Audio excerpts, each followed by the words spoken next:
Dakong sunog ni Ulbo sa Isla Verde, Barangay 23C, Davao City. Sumala sa pipila ka mga nakasaksi na nukad ang sunog sa usa ka boarding house. Sa inisyal nga report, dili moubos sa 100 ka mga balay ang naugdaw sa sunog. Nakatutok si Clyde Makaskas. Pasado alas 11 sa buntag dihang gibulabog sa dakong kalayo ang mga residente sa Purok 3 Isla Verde, Barangay 23-C, Davao City. Halos mutabo ng bagang aso sa palibot, samtang ginalamoy sa kalayo ang mga panimalay ug patigayon sa maong dapit.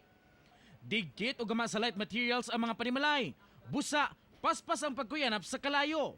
Gani ang uban, tapot lawas lang ang nasalbar. Ang ubang residente, naniguro nga dili maapil pagkasunog ang ilang mga kaptangan. Busa, ila kining gipang pagawas sa dalan. Kami na mo gang iro, nag-away lang. Unya mo rito, sunog na. Pagsulod na ko, dito na nagtaas na kay kwan, kalayo niya. Dili, lisod na kayo kay hangin, kusog.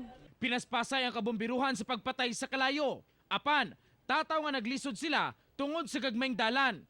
Dungagan pa sa kusog nga hangin tungod kay duol kini sa dagat. Pipila ka bombero na ang nidangop diri aron mutabang sa pag-apula sa kalayo. Apan sa inyo makita sa akong likuran kapuso, pabiling gilamoy sa kalayo ang pipila ka panimalay dinia sa Isla Verde, Purok 3. Gani sa inyo makita dako paghihapon kaayo ang aso nga itom nga halos mibalot na dinia sa Isla Verde. Sumala sa pipila ka residente, nanukad ang kalayo sa usa ka boarding house. Nagsiga-siga kuno nga wire ang unang nabantayan sa usa ka bata. Una midako ang kalayo. Ang wire yun nga live, sir. Nagsiga. Katong giayon nila gahapon. Anay nag-ayo dito Oo.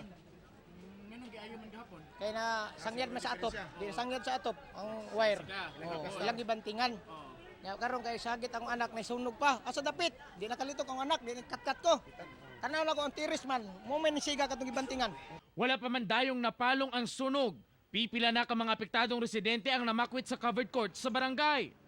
Miabot sa fourth alarm ang sunog. Diin dili mubos sa 100 kagambalay ang naugdaw. Padayon pang investigasyon karon sa BFP labot sa maong insidente. Uban si Melchor Awing sa kamera. Ako, si Clyde Makaskas para sa One Mindanao.